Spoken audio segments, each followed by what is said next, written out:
Polis arkadaş. Zaten.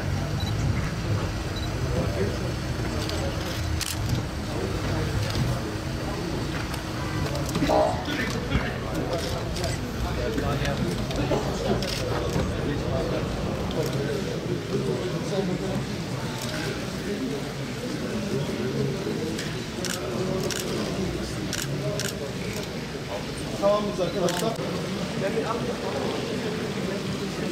Bu kaça falan çok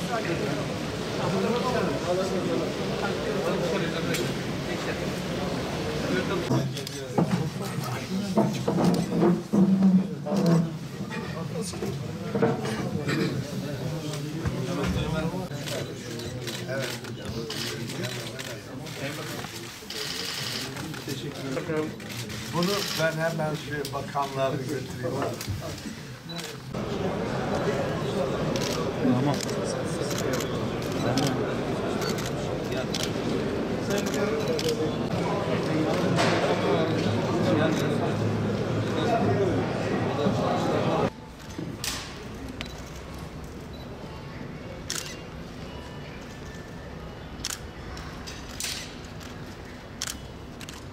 Bu tesis başlangıç olarak bu bölgemiz için bir başlangıç. İnşallah diğer bölgelerde ve diğer ilçelerimizde de buna benzer tesislerle çiftçinin emeğini, alın terinin değerlendirildiği tesisleri hayata geçireceğiz. Baktığımız zaman dünya pamuk üretiminin yaklaşık %80'i Türkiye'nin de içinde bulunduğu 8 ülke tarafından gerçekleştirilmektedir.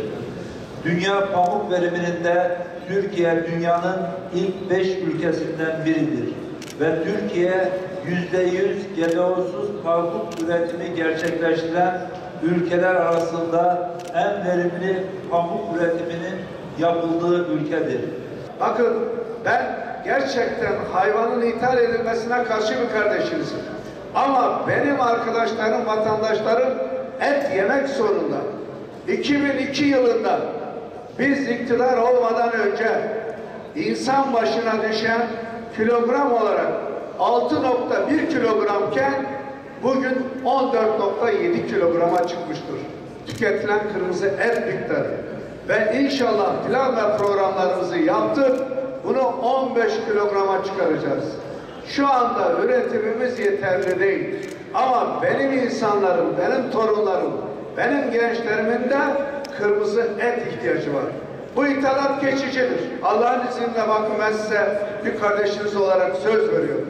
Bu ithalatın geçici olduğunu bilmenizi istiyorum. Yarın göreceksiniz 3 sene sonra biz artık ithalat etmeyeceğiz Allah'ın izniyle. Ya Allah, ya bizim şahsın bereketli ve olsun.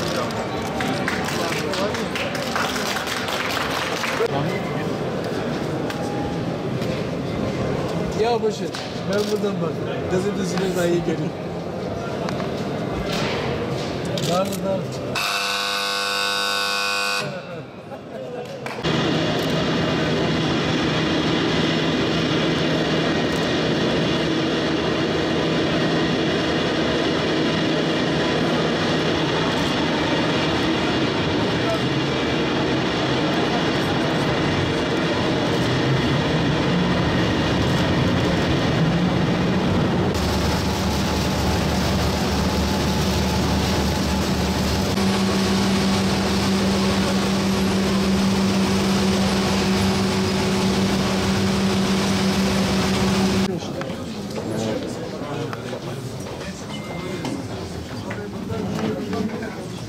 Saat önceden bildirilmesi o açıkta kaldı. Parkımız da yok.